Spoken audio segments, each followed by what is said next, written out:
देखिए, विकास सर ने जो इकोनॉमिक सर्वे की जो बुक निकाली है, उसका इस बार यूट्यूब पे उन्होंने वीडियोज़ नहीं डाला है, तो हम कोशिश करेंगे कि इसको बहुत ही लिमिटेड टाइम में फटाफट कंप्लीट करें। और आपका भी अगर आपने पढ़ रखी है तो रिवीज़न हो जाएगा, और नहीं पढ़ी है तो एक बार मेरे साथ पढ़ लेना, क्योंकि ये देखने में काफ़ी भारी लगती है, लेकिन अगर हम इसी तरीके से याद करें तो ये ज़्यादा बड़ी नहीं होती है।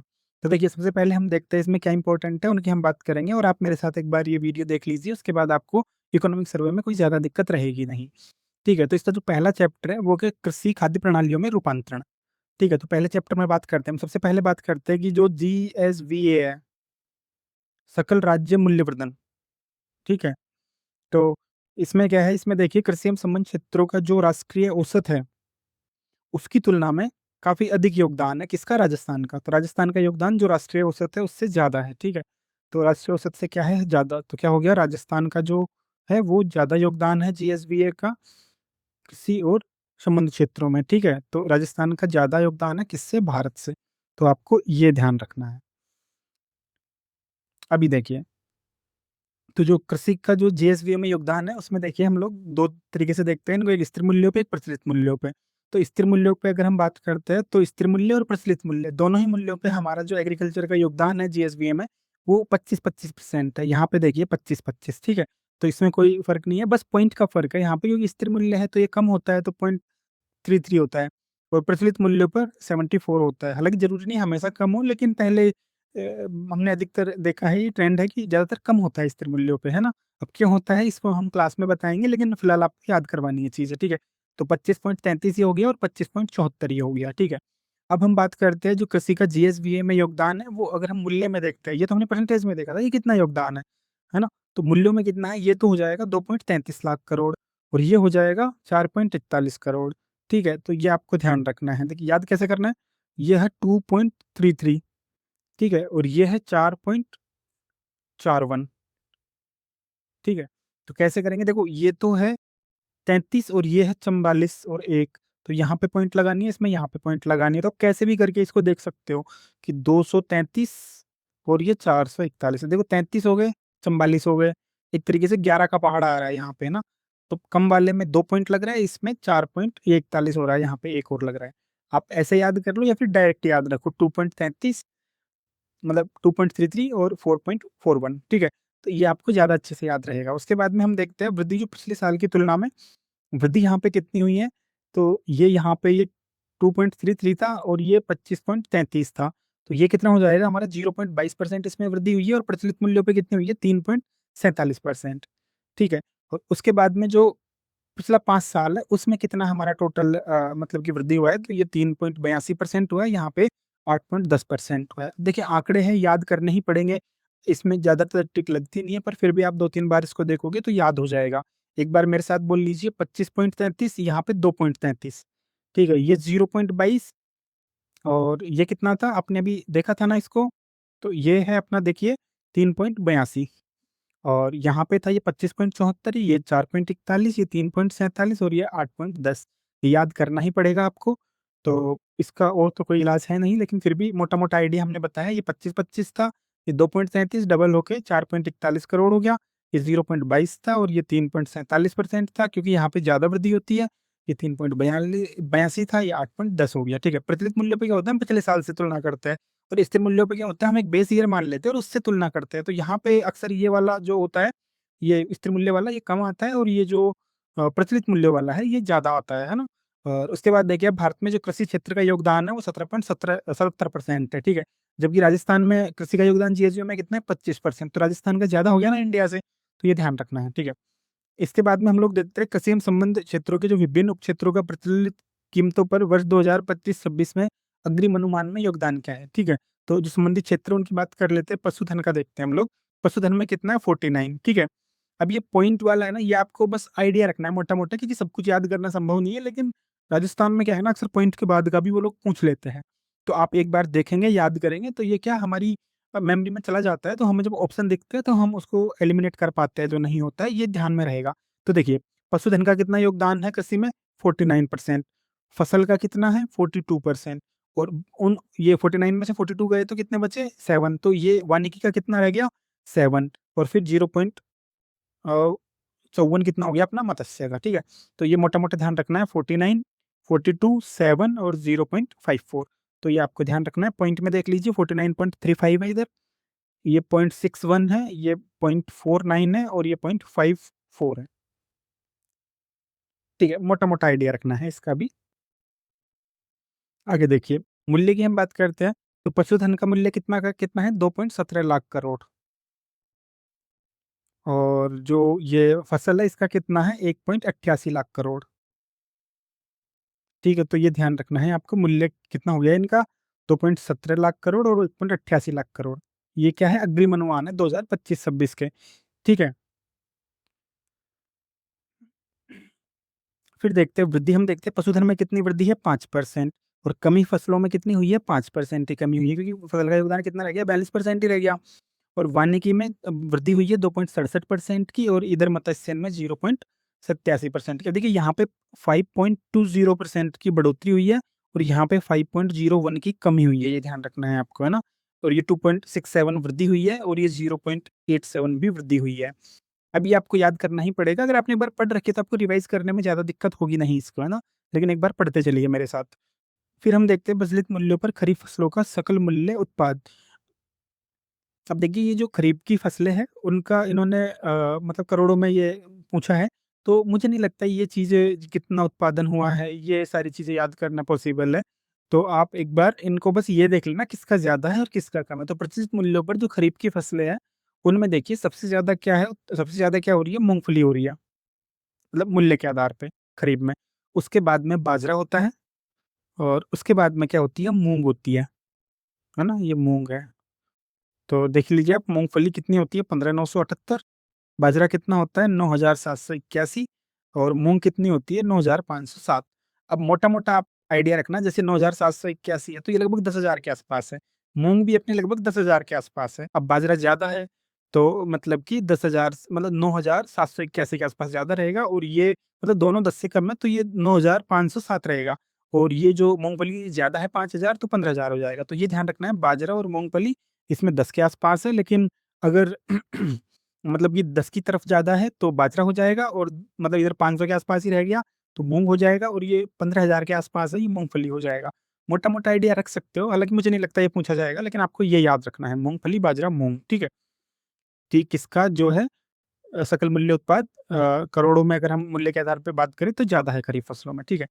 उसके बाद में हम लोग देखते हैं रबी की फसलों के ऊपर, तो रबी की फसलों में भी वैसे हम याद करेंगे कि सबसे ज़्यादा जो मूल्य में है वो गेहूँ है, फिर राई व सरसों है, फिर चना है, ठीक है? तो ये 3 चीज़ें हमें ध्यान रखनी है। इसमें देखिए आप, इसमें भी सबसे ज़्यादा क्या है मूल्य के आधार पर देखें तो गेहूँ है, तो गेहूँ कितने हैं 38 हो गए, राई व सरसों 34 रह हो गया और चना काफ़ी कम होता है हमारे यहाँ पे तो 13,913 रुपए करोड़ में रह गया ये, ठीक है? आप देख लेना चना से ज़्यादा क्या था मूँग हो रहा था हमारे यहाँ पे 15,000 के आस-पास और बाकी जो बाजरा और बाकी चीज़ें थी, वो तो बाजरा और मूँग थी वो कम थी और सॉरी ये जो मूँग ये क्या था मूँगफली। मूँगफली हमारे पास चने से ज़्यादा हो रही थी, ये आपको ध्यान रखना है मूल्य के आधार पे अगर हम देखें, तो मूँगफली की वैल्यू है वो चने से ज़्यादा है, ठीक है? अब देखते हैं हम प्रचलित कीमतों पर क्या देखना है हमें, पशुधन उत्पादों का प्रतिशत देखना है कि जो पशुधन है उसमें किसका हिस्सा ज़्यादा है, ठीक है? तो पशुधन में देखिए सबसे ज़्यादा तो किसका है दूध का है, कितना है 79.60 उसके बाद में अन्य आ जाता है आपका 12.27% ठीक है? उसके बाद में क्या है पोल्ट्री है, मांस 7.46% ये 79 है, ये 7 है ध्यान रखना है ना? 7.46 और 79.60 और फिर ये अंडे रह गए 0.67% तो ज़्यादा कुछ है नहीं। उसके बाद में भूपयोग की बात करते हैं तो ध्यान रखिएगा हमारे यहाँ पे जो रिपोर्टिंग एरिया है वो कितना हो गया है 343.43 हम पहले अलग पढ़ते थे 342 के आस-पास पढ़ते थे, अभी कितना है 343.43 लाख हेक्टेयर। तो आपको ये याद रखना है, भूलना नहीं है इसको, ठीक है? आपको मैं बहुत बढ़िया से ये याद कराऊँगा, आप बस देखते चलिए और एक बार मेरे साथ रिवाइज़ करते हुए चलिए। पढ़ा हुआ है तो ठीक है, नहीं पढ़ा हुआ है तो एक बार आप खुद से पढ़ना फिर एक बार इसको देख लेना तो आपको फटाफट रिवीज़न हो जाएगा। मुझे नहीं लगता आपको जैसे ये चीज़ें हैं, अब ये मुझे नहीं लगता इतना पूछा जाएगा, बस क्रम पूछा जा सकता है कि सबसे ज़्यादा कौन-सा होता है, कम कौन-सा होता है, ये पॉसिबल नहीं है ना ये, याद करना। बस अंदाज़ा रख सकते हैं कि अच्छा ये हुआ है, बड़ा है देखो। अब लगभग उत्पादन बढ़ा ही है इन तीनों में देखो यहाँ 11 थे, यहाँ 13 हो गया, 31 था, 34 हो गया, 40 था, 38 हो गया। यहाँ भी हम देखते हैं कि बाजरा, मूँगफली, मूँग थी तो यहाँ पे ये देखिए, ये बाजरा घटा है हमारे यहाँ पे, 12 था, 9 रह गया। और मूंगफली कितनी है? मूंगफली भी बढ़ी है, मूंगफली बढ़ी है, मूंग बढ़ी है, बाजरा घटा है, बस ये थोड़ा सा ध्यान रखना, बाजरा क्या हुआ? कम हुआ है। और आगे हम बताएंगे बाजरे में कितना है, राजस्थान में कितना होता है, 41% होता है देश का बाजरा। तो आपको ये ध्यान रखना है, क्योंकि आरएएस में पूछा गया था ये वाला क्वेश्चन। तो इसके बाद में हम लोग चलते हैं लैंड उपयोग। लैंड उपयोग में आपसे पूछा जाता है, ये एरिया वगैरह पूछा जाता है। तो देखिए, ये पूछ रहा है कि शुद्ध बोया गया क्षेत्रफल हमारे यहाँ पे सबसे ज्यादा है, कितना है? 53.02। तो ये तो आप आसानी से याद रह जाएगा, क्योंकि आधे से ज्यादा हमारे यहाँ पे शुद्ध बोया गया क्षेत्र है। ठीक है। उसके बाद में मैं आपको याद करवाता हूँ। देखिए वानिकी, अब वानिकी में वह हम ऐसे लिखते हैं ना, तो आप इसको ऐसे कर दीजिए, 8 बन गया ना ये। तो 8% के आसपास तो क्या है? वानिकी है ना। फिर उसके बाद है कृषि के अतिरिक्त अन्य उपयोगी भूमि। कृषि के अतिरिक्त अन्य उपयोगी भूमि, ठीक है। तो जहाँ पे आपको ये योग योग दिखे ना, ये ग वाला, ये 6 के आसपास है जिसमें ग दिख जाए, मतलब ये इस टाइप का योग योग दिख जाए, है ना। तो देखो योग है ना, ये योग, तो इसमें ये योग उपयोग में ग, तो ये मतलब 6 के आसपास पड़ेगा। ठीक है। तो ये हो जाएगा अपना 5.96, मतलब 6 के आसपास ही हो गया। ठीक है। कृषि के अतिरिक्त अन्य उपयोग की भूमि, ठीक है। अगला हम देखते हैं ऊसरेम कृषि अयोग्य भूमि। अब इसमें भी योग आ गया, मतलब ये भी कहीं ना कहीं 6 के आसपास है। तो देखिए ये हो गया 6.85%। ठीक है। हालांकि 7 के आसपास जा रहा है, लेकिन 6 का 6.85, आप ये ध्यान रखना। चारागाह में 4 आ रहा है, तो स्थायी चारागाह कितना है हमारे यहाँ पे? 4% के आसपास है, 4.81%। झुंड में देखो, ये जीरो के जैसा आता है ना, झुंड में, झुंड हम ऐसे लिखते हैं, तो ये जीरो के जैसा होता है ना। तो इसको आप जीरो मान लेना। 0.11% के आसपास हमारे यहाँ पे वृक्षों के झुंड और बाग है। ठीक है। वृक्षों के झुंड और बाग कितने हैं? 0.11 के बराबर। बंजर में देखो, बंजर में क्या है? बंजर में ये 10, ये जीरो आ रहा है यहाँ पे, तो ये बंजर। तो आप इसको ऐसे 10 मान सकते हैं ना, ये उल्टा 10 लिखा हुआ है, ये बंका ये और ये। तो ये 10.11 के आसपास है बंजर भूमि। ठीक है। फिर हम देखते हैं ना चालू पड़े। तो चालू चालू वाले है ना, वो 5 होते हैं ना, मतलब 5 के आसपास पड़ते हैं। तो ये हो गया 5.62% ऊपर वाला, और ये हो गया 5.22%, है ना। तो देखिए सबका अपना अपना तरीका होता है, बाकी मैंने तो इन्हीं से कुछ बना के और इनको याद करने की कोशिश की है, क्योंकि सब कुछ याद करना बहुत मुश्किल है ना। ऐसे ही याद करना पॉसिबल नहीं है सारे आंकड़े, तो आपको कोई ना कोई ट्रिक तो बनानी पड़ेगी। तो मैंने तो बनाई है वह है, तो ये 8 की तरह हो रहा है, वह में यहाँ पे ऐसे करते हैं, तो ये 8% हो गया। ये योग वालों में हम 6 मानते हैं, तो ये 6 के आसपास हो गया, 5.96। और फिर ऊसर तथा कृषि अयोग्य भूमि है, तो ये 6.85 के समथिंग हो जाएगा, क्योंकि योग वाला 6 मानना हमने। फिर चारागाह में 4 है, तो 4.81 के आसपास हो गया। मतलब ये परसेंटेज में जो जा रहा है ना, ये ज्यादातर 50 से ऊपर ही जा रहा है। तो आपको बस थोड़ा आइडिया रखना है। फिर ये झुंड है, झुंड को हमने जीरो माना था, तो वृक्षों के झुंड तथा बाग कितने हो जाएंगे? 0.11% हो जाएंगे। बंजर को हमने ऐसे करके ऐसे 10 के आसपास माना था, तो ये 10.11 हो जाएगा। ये चालू, तो ये चालू चालू 5 के आसपास है, तो ये 5.62 हो जाएगा। और ये चालू पड़त हो जाएगा 5.22। ठीक है। ये पड़त भूमि, चालू अन्य चालू पड़त भूमि है, तो ये ज्यादा है थोड़ी सी, तो 5.62। और चालू पड़त कम है, तो 5.22 हो गया। ठीक है। तो इस तरीके से आपको याद रखना है। इन्होंने भी एक ट्रिक दे रखी है, बट मैं तो ऐसे ही याद कर लिया इनको। अब कुछ आएगा तो हम लोग बता पाएंगे किसका कितना योगदान है। ठीक है। अब भी एक बार इसको पढ़ोगे, वानिकी कृषि के अतिरिक्त अन्य उपयोगी भूमि, ऊसर तथा कृषि अयोग्य भूमि, स्थायी चारागाह तथा अन्य गोचर भूमि, वृक्षों के झुंडों में बाग, बंजर भूमि, अन्य चालू पड़त, मतलब ऑप्शन से याद आ जाएगा। ऐसे डायरेक्ट याद करना थोड़ा मुश्किल पड़ता है, तो वो आएगा तो हम अंदाजा लगा लेंगे कौन सा कितना परसेंट है। ठीक है। अगला हम देखते हैं जोत धारक। जोत धारकों में देखते हैं सबसे पहले कुल प्रचलित भूमि जोत कितनी है हमारे यहाँ पे? 68.88 है। और अभी मतलब कि जो 2010-11 में थी है, और अभी कितनी हो गई है? 76.75 लाख हो गई, कि परिवारों का बंटवारा होता जा रहा है, तो जोतों की संख्या भी बढ़ रही है ना। एक घर में 4 लोग हो गए, चारों को बट गई, तो जमीन ऐसे जोतों की संख्या ज्यादा हो जाती है ना। तो कितनी बढ़ोतरी हुई है? ये 11.14% के आसपास हुई है। उसके बाद में हम देखते हैं कुल जोतों का क्षेत्रफल कितना है? 211 लाख हेक्टेयर। इधर कितना है? इधर हो जाएगा ये 208 लाख हेक्टेयर। ठीक है। कुल जोतों का क्षेत्रफल भी क्या हुआ है? कम हुआ है। कितना? 211 था, कितना हो गया? 208 रह गया। ठीक है। तो इसमें कमी कितनी हुई है? माइनस की 1.24, क्योंकि मकान मकान बन गए, जंगल वंगल काट दिए, है ना। और जो कृषि भूमि थी वहाँ पे कंस्ट्रक्शन वगैरह हो गए आजकल, तो ये घटा है थोड़ा सा, 1.24% के आसपास। और औसत जोत का जो आकार है, अब जोत का जो आकार है पहले कितना था? 3.7 हेक्टेयर था, लेकिन अभी और कम हो गया। कितना हो गया? 2.73 हेक्टर हो गया। ठीक है। तो ये दोनों घटे हैं, ये भी 11 के आसपास। देखो 11 11, और ये 0.7 है, ये 0.14 है, तो ये तो पॉइंट में भी याद रह जाएगा, 7 दूनी 14 होते हैं ना। ठीक है। तो ये याद रह जाएगा, ये 1.24 तो याद रह ही जाएगा। ठीक है। तो 3.07 हेक्टर था, 2.73 हो गया, तो आपको ये भी ध्यान रह जाएगा। 68.88। इधर कितना हो जाएगा? 76.55। इधर हो जाएगा 211। इधर हो जाएगा 208, इधर हो जाएगा 3.07, इधर हो जाएगा 2.73, ठीक।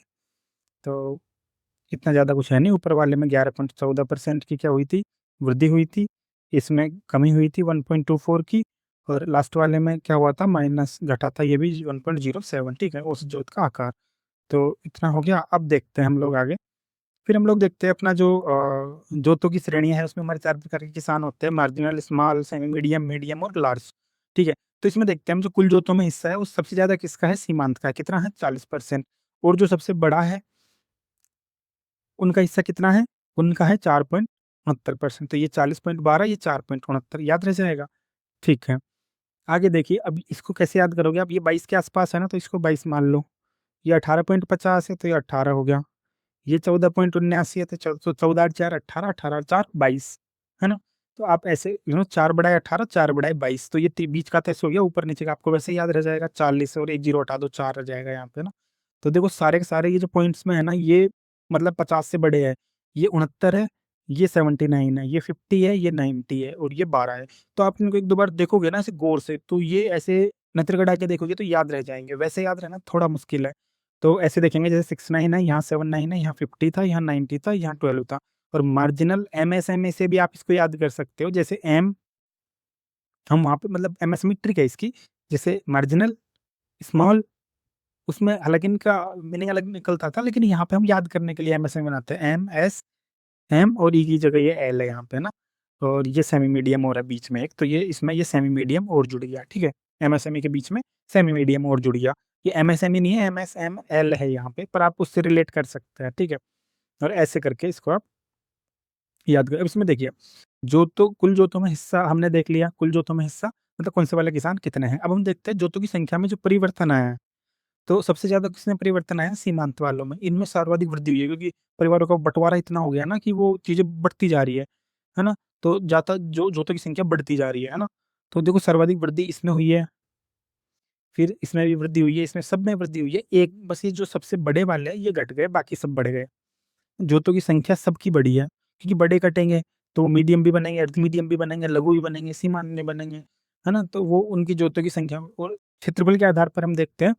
तो क्षेत्रफल के आधार पर जो है, इन तीनों में तो हुई है बढ़ोतरी, और इसमें हुई है कमी, और इसमें हुई है कमी। अगर क्षेत्रफल के आधार पे पूछे तो आपको ये बताना है। जोतों की संख्या के आधार पे पूछे तो आपको ये बताना है। जोतों की संख्या में क्या है, सब में वृद्धि, सबसे बड़े में कमी। और क्षेत्रफल के आधार पे क्या है कि 3 में तो वृद्धि हुई है। कितनी वृद्धि, अब आप ऐसे कर लेना, जैसे 20% तो इसमें सबसे सीमांत वालों में हुई है वृद्धि। फिर उससे आधा ये लघु में कितनी हुई है, 10% की वृद्धि। और उससे आधा फिर सेमी मीडियम में कितनी हुई है, 5% की वृद्धि। इनमें तो वृद्धि हुई है। और फिर हुई है कमी, मतलब ये मीडियम वाले हैं, इनमें 13.20% की कमी हुई है, ठीक है, क्षेत्रफल में परिवर्तन में। और जो बड़े हैं इसमें 0.27% कमी हुई है इसमें, है ना। तो इनमें कमी हुई है परिवर्तन में, और इनमें परिवर्तन में वृद्धि हुई है। जोतों की संख्या है उनमें परिवर्तन, और क्षेत्रफल में परिवर्तन की अगर हम बात करते हैं तो। अगली बात देखते हैं हम। अब पुरुष हमने देख लिया ओवरऑल, तो अब हम देखिए, हाँ हम कहाँ थे, यहाँ थे। महिला प्रचालित जो जोत धारक है वो 5.46 लाख है। और कितनी हो गई है, 7.75 हो गई है। वृद्धि कितनी हुई है इनमें जोत धारकों में, 42% की। जबकि जो क्षेत्रफल की अगर हम बात करें तो 16.55 लाख हेक्टेयर है इनका। वो हो गया है, पहले कितना था, 13 था। तो यहाँ पे जो चेंज आया है वो 24% है। देखिए, अगर हम बात करें भूमि जोतों में, तो वो परिवर्तन कितना है, 24% का। और अगर जोत धारकों में हम बात करें कितनी वृद्धि हुई है, अगर जोत धारकों की बात करें तो 42% महिलाओं में। और जो एरिया क्षेत्रफल की हम बात करते हैं तो वहाँ पे 24%, यहाँ 42, यहाँ 42 का उल्टा 24 कर दो, आप 2 को इधर ले आओ, ठीक है। उसके बाद में हम देखते हैं कितने टाइप के, मतलब कि जो महिलाएं किसान है वो किस किस टाइप के। तो सीमांत में सबसे ज्यादा है 49%। उसके बाद में हम देखते हैं लघु वाले कितने हैं, 20, अर्ध मध्यम वाले 14, मध्यम वाले 11, और ये बड़े वाले 2.97, ठीक है। मोटा मोटा आइडिया रखना, सारे देखो पॉइंट के बाद हम देखते हैं तो 50% से बड़े हैं महिलाओं में, ठीक है। और ये 49, 20, 14, 11, 2। तो मतलब याद करना थोड़ा मुश्किल पड़ेगा, बट आपको करना पड़ेगा। 49, 20, 14, 11, 2, 2-3 बार बोलोगे याद हो जाएगा। अब आपको याद रखना ही है, बार बार देखोगे याद रह जाएगा, ठीक है। तो ये तो कौन से हो जाएंगे, यहाँ से आप ऐसे लिख सकते हो, कौन सा वाला, ये एम एस। फिर हमने ये सेमी मीडियम वाला देखा था यहाँ पे, है ना। फिर एम एस, फिर हमने यहाँ पे मीडियम वाला देखा था, और ये लार्ज वाला हो जाता है एम एस एम ई में। नहीं, ये ई की जगह एल है यहाँ पे, और यहाँ पे सेमी मीडियम है, तो आपको ये इस तरीके से याद रखना पड़ेगा, ठीक है। और सब में पॉइंट में मतलब 50% से बड़ा ऑप्शन ही चूज करना है महिलाओं वाले मामले में। ओके, तो ये आपको ध्यान रखना है। इसके बाद में हम देखते हैं महिलाओं की जो महिलाएं जो धारक है उसमें कितना चेंजेस आया है। तो ये वाला परिवर्तन इन्होंने दे रखा है, हालांकि मुझे नहीं लगता ये पूछा जाएगा, पर आप देख सकते हो कि सबसे ज्यादा परिवर्तन तो वैसे ही हुआ है जैसे उसमें अदरवाइज उसमें हमने देखा था कि लास्ट वाला जो था उसमें कितना कम हुआ था, उसमें 0.11% की कमी हुई थी, जो बड़े थे ना, बड़े वाले थे उसमें। लेकिन यहाँ पे जो चेंजेस हुए हैं वो कितना हुआ है, वहाँ पे यहाँ पे 9.52% है। तो ये मतलब यहाँ पे सब में परिवर्तन आया है और बड़ा है परिवर्तन। और उधर क्या था, घटा था, एक में 0.11% घटा था, जो यहाँ पे जो परिवर्तन हमने देखा था ये 11.14% घटा था यहाँ पे जो धारकों में परिवर्तन 2010-11 में। 2010-11 के ही आंकड़े इन्होंने दिए है यहाँ पे। ये 10-11 से 2015-16 की बात कर रखे है, जोत धारकों की, इन्होंने जोत धारकों की बात किया है। और यहाँ पे हमने क्या था, जोतों की संख्या और क्षेत्रफल। अगला देखते हैं हम लोग, कृषि जोत भूमि के निरंतर घटते आकार को देखते हुए सब्जी की गुणवत्ता युक्त उत्पादन में वृद्धि हेतु वर्टिकल सपोर्ट सिस्टम आधारित खेती हेतु 5,000 किसानों को अनुदान दिया जाएगा। तो वर्टिकल सिस्टम के लिए कितने किसानों को, 5,000 किसानों को ऋण दिया जाएगा, अनुदान दिया जाएगा। तो ये वर्टिकल सपोर्ट सिस्टम के लिए कृषि जोत भूमि के निरंतर घटते आकार को देखते हुए सब्जियों के गुणवत्तापूर्ण उत्पादन में, किसमें, सब्जियों में वृद्धि के लिए 5,000 किसानों को अनुदान दिया जाएगा, ये बात आई है, ठीक है। पहला सेक्शन हमने कंप्लीट कर लिया है और अब दूसरा हम पढ़ेंगे थोड़ी देर बाद में। तो मुझे लगता है अभी थोड़ा रुकना चाहिए क्योंकि काफ़ी ज़्यादा डेटा हो गया है इसमें। अगला चैप्टर हम आगे का जो है जल्दी ही डाल देंगे, ठीक है। अब देखते हैं हम लोग कृषि उत्पादन, ठीक है। तो कृषि उत्पादन में हम देखते हैं सबसे पहले खाद्यान्न उत्पादन की बात करते हैं, ठीक है। तो खाद्यान्न उत्पादन में क्या है, देखिए यहाँ पे हम लोग देखते हैं कि जो खाद्यान्न उत्पादन है हमारा 2024-25 का दे रखा है और 25-26 का जो अनुमानित है वो दे रखा है। तो मुझे लगता है अनुमानित पूछने के ज़्यादा चांसेस रहते हैं, क्योंकि 24-25 वाला पुराना हो जाएगा। आप याद कर सकते हैं, दोनों याद कर लेना, फिलहाल मैं आपको ये वाला याद करवा देता हूँ, ठीक है। तो हमारे यहाँ पे जो टोटल खाद्यान्न है वो कितना हुआ है, 283.98 लाख मेट्रिक टन हुआ है ना। उसके बाद में फिर देखिए आप, ये जो खाद्यान्न हमारे पास उत्पादन हुआ है उसमें से अनाज कितना है, 236 है। और जो दलहन है वो कितनी है, 47 है, ठीक है, ये ध्यान रखना है। अब 236 में से भी अगर हम देखते हैं अनाज में भी, तो 167 और 69, 167 और 1 और ये 69, ठीक है। तो ये अनाज के भी हम दो पार्ट में देखते हैं। अनाज में भी कौन कौन सा होता है आपको पता ही होगा, नहीं पता है तो मैं बता देता हूँ। ये वाला जो है ये खरीफ का अनाज है, और ये वाला जो है आपका रबी का अनाज है, ठीक है। और यहाँ पे भी हम अगर बात करते हैं तो दो टाइप का होता है, 26 और 20। तो रबी में हमारे यहाँ पे ज़्यादा होता है और खरीफ में कम होता है। तो ये रबी वाला 26 है और खरीफ वाला कितना है, 20 है। तो ये ध्यान रखना है। टोटल अनाज 283, उसमें से 200, टोटल खाद्यान्न 283, उसमें जो अनाज है वो 236 हुआ है। और जो ये जो अनाज है 236 हुआ है, इसमें भी रबी का 167 हुआ है, और 69 किसका हुआ है, खरीफ का हुआ है। और जो 47 है ये अपना किसका हुआ है, ये दलहन था, इसमें से 26 तो हुआ है किसका, समझ रहे हैं ना आप, रबी वाला। और 20 वाला कौन सा है, अपना खरीफ वाला, ठीक है। तो देखिए कुल खाद्यान्न कितना है, 283.98%। उसमें खरीफ का जो खाद्यान्न है, खाद्यान्न की बात हो रही है, तो खरीफ का खाद्यान्न तो हो गया 89।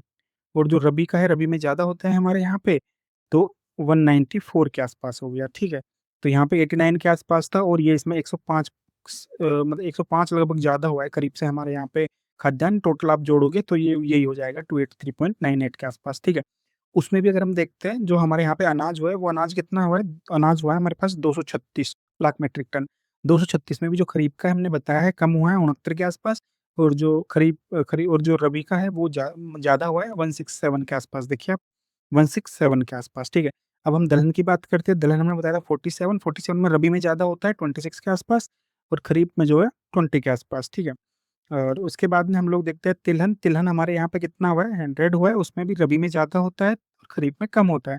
तो ये 60-40 का रेशो आपका आ जाएगा। 60-40 बहुत पढ़ा है ना आपने, तो ये देख लेना, ये 41 के आसपास है, ये 59 के आसपास है। दोनों में पॉइंट 23 तिलहन में है, ठीक है।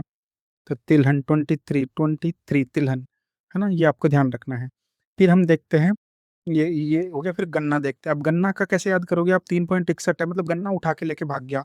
तो गन्ना को उठा के लेके भाग गए, तो उठा से आप याद कर लोगे कितना हो जाएगा। ये उठा कैसे लिखते हैं, ऐसे लिखते हैं ना, तो ये 361 नहीं लिख रहे हैं हम, तो इसमें 3.61 कर देना आप, गन्ना को उठा के लेके भाग गए, ठीक है। उसके बाद हम देखते हैं कपास। तो कपास कितना है, कपास हमारे यहाँ पे 17.94 हुआ है, ठीक है। अब देखिए आप किस किस में कमी हुई है वो आपको ध्यान रखना है, ऐसे पूछा जा सकता है आपसे। तो एक तो ये गन्ने में कमी हुई है कितनी, 22.37%। पहले गन्ना हमारे यहाँ पे ठीक ठाक होता था, 404.65 के आसपास था, अभी 3.61 ही रह गया। तो अभी कितना है, माइनस में हुआ है ये, तो घटा है क्या, गन्ना। बाकी सब बड़े हैं, और ये अनाज कौन सा वाला, रबी वाला जो अनाज है वो हमारे यहाँ पे कम हुआ है, कितना हुआ है, उसमें 3% की कमी आई है, ठीक है। और ओवरऑल देखें हम लोग, तो आप यहाँ देखिए इसको, हमारे यहाँ पे जो कुल खाद्यान्न है वो पहले ज़्यादा हुआ था, पहले मतलब कुल खाद्यान्न ज़्यादा था हमारे यहाँ पे, 309 के आसपास था, अभी 283 रह गया। तो कितनी कमी आई है, लगभग 8.28% के आसपास की कमी है, ठीक है। कुल खाद्यान्न घटा है। खरीफ की फसलों में क्या हुआ है, खरीफ की फसलें जो है हमारे यहाँ पे ये भी घटी है, और कितनी घटी है, 81%, 21% के आसपास घटी है खरीफ की फसलें। और अगर अनाज की बात करें तो रबी का खाद्यान्न कितना घटा है, 0.49 के आसपास घटा है। और खरीफ अनाज भी घटा है हमारे यहाँ पे 26.71 के आसपास। तो जो अनाज है वो हमारा मतलब घटा ही है। देखिए अब दलहन और तिलहन बड़े हैं, और क्या क्या घटा है, अनाज घटा है, और अनाज हमारा घटा है यहाँ पे, खाद्यान्न भी घटा है, अनाज घटेगा तो खाद्यान्न घटेगा, और एक ये गन्ना भी घटा है, ठीक है। तो ये आपको ध्यान रखना है क्या क्या घटा है क्या क्या बढ़ा है। आंकड़े कम चांसेस है कि पूछे जाएंगे, लेकिन अगर आप एक बार देख लो तो उसमें ज़्यादा कुछ होगा नहीं, क्योंकि इतने ज़्यादा भी नहीं है आंकड़े, मोटे मोटे हैं। आपको ये तो बता ही सकते हैं कितने लाख मेट्रिक टन जो अनुमानित उत्पादन है हमारे यहाँ पे 25-26 का। तो 25-26 का ही पूछा जाएगा जहाँ तक चांसेस है, ये आप छोड़ सकते हैं। बस ये देख सकते हो पिछले साल से घटा है या बढ़ा है, ठीक है। आगे देखिए, राजस्थान में कृषि जलवायु क्षेत्र है। तो कृषि जलवायु क्षेत्रों में क्या क्या आ जाता है, देखिए सबसे पहले तो ये कितने भागों में है आप देख सकते हैं, यहाँ पे 10 भाग इनके दे रखे हैं, ठीक है। तो 10 भागों में है। पहले आप देखो शुष्क पश्चिम मैदानी क्षेत्र। तो पश्चिम में कौन कौन से आ जाएंगे शुष्क मैदानी क्षेत्र में, अपना ये जोधपुर आ जाएगा, बालोतरा आ जाएगा, बाड़मेर आ जाएगा, और फलोदी आ जाएगा। देखो फलोदी जोधपुर का हिस्सा था, और बालोतरा बाड़मेर का हिस्सा था, अभी अलग हो गया ये, है ना। तो जोधपुर और बाड़मेर वाला जो एरिया है, अभी फलोदी और बालोतरा नए जिले बन गए, तो ये भी हो जाएगा। ये शुष्क पश्चिमी मैदान है, और यहाँ पे कौन कौन सी फसलें होती है, बाजरा खूब होता है हमारे उधर, तिल होते हैं, मोठ होती है, पता ही है। और सरसों में तो राजस्थान फर्स्ट नंबर पे है, तो यहाँ पे सरसों भी होती है, गेहूं भी होती है, जीरा भी होता है रबी में, है ना। तो जीरा ध्यान रखना, गेहूं और सरसों तो होते ही है। उसके बाद में देखिए आप उत्तर पश्चिमी सिंचित मैदानी क्षेत्र, जहाँ पे नहर पहुंची थी श्रीगंगानगर और हनुमानगढ़ में, है ना, यहाँ पे पानी वाला है, गग्गर नदी वाला एरिया है ये। उत्तरी पश्चिमी सिंचित मैदानी क्षेत्र बोलते हैं इसको। तो इसमें हमारा कितना हो जाएगा, कपास एवं गंवार होता है यहाँ पे, खरीफ खरीफ की फसलों में, ठीक है। और रबी में अपना गेहूं सरसों तो है ही, और चना भी यहाँ पे होता है, ठीक है। क्योंकि सिंचाई की व्यवस्था हो गई ना, तो चना यहाँ पे हो जाता है, ठीक है। और कपास और गंवार भी है यहाँ पे। गंगानगर का गै से गै मिला देना, आपकी गंवार होती है यहाँ पे, और कपास भी है हनुमानगढ़ में, ठीक है। अगला देखो आप, तीसरा है हमारे पे अति शुष्क आंशिक सिंचित पश्चिमी मैदानी क्षेत्र, अति शुष्क वाला, ठीक है। ये शुष्क था, ये अति शुष्क था, मतलब और भी ज्यादा आगे चले जाएंगे हम लोग, जैसे जैसलमेर हो गया, अपना बीकानेर हो गया, चूरू हो गया। तो ये तीनों जिले इसमें आ जाएंगे, बीकानेर, जैसलमेर, चूरू, ठीक है। और चूरू की टोटल पूरा नहीं आता, चूरू चूरू की कुछ तहसीलें आती है, जैसे रतनगढ़ हो गया, सरदार शहर हो गई, बिंदासर हो गया, सुजानगढ़ हो गया, है ना, ये वाली चीजें हैं। तो यहाँ पे क्या होता है, यहाँ पे देखिए आप बाजरा खूब होता है, गंवार खूब होती है, और मोठ खूब होती है, और गेहूं सरसों तो है ही, और चना भी होता है यहाँ पे, ठीक है, रबी में। तो रबी में आपको तो गेहूं और सरसों ही मिलेगी हर जगह। देखिए ये जो है रबी में गेहूं सरसों, तो आपको गेहूं यहाँ पे गेहूं गेहूं गेहूं मिलता है, सरसों नहीं मिलती। ये जो अपना जो दक्षिणी इलाका है ना, यहाँ पे सरसों कम मिलती है। दक्षिण दक्षिण दक्षिण, यहाँ पे क्या है, देखो सरसों नहीं है इनमें, ठीक है। तो यहाँ पे सरसों नहीं है, यहाँ पे गेहूं और चना, गेहूं और चना, गेहूं और चना है, आप मोटा मोटा ऐसा याद रखो। तो आर्द्र दक्षिण पूर्वी मैदान, पूर्वी मैदान, अर्ध आर्द्र दक्षिणी मैदान, आर्द्र दक्षिणी मैदान, आर्द्र दक्षिणी मैदान, आर्द्र दक्षिण पूर्वी मैदान, दक्षिणी दक्षिणी वाला जो है, ये इन तीनों में गेहूं और चना होते हैं, ठीक है। और गेहूं, चना, जो सरसों, ये बाढ़ संभावित पूर्वी क्षेत्र, और पूर्वी मैदान में भी गेहूं सरसों चना होते ही है। और गेहूं एवं सरसों ये लूनी नदी की तरफ है, तो उधर भी मतलब अपने रेगिस्तान साइड में सरसों मिलती है, हमें ध्यान रखना। अंतस्थलीय वाला जो क्षेत्र है सीकरचुरी वाला, यहाँ पे भी सरसों और चना मिलता है। यहाँ पे गेहूं एक जगह कम मिलता है, लेकिन अगर हो भी जाए तो कोई इसमें ज्यादा दिक्कत नहीं है, क्योंकि थोड़ा बहुत तो होता ही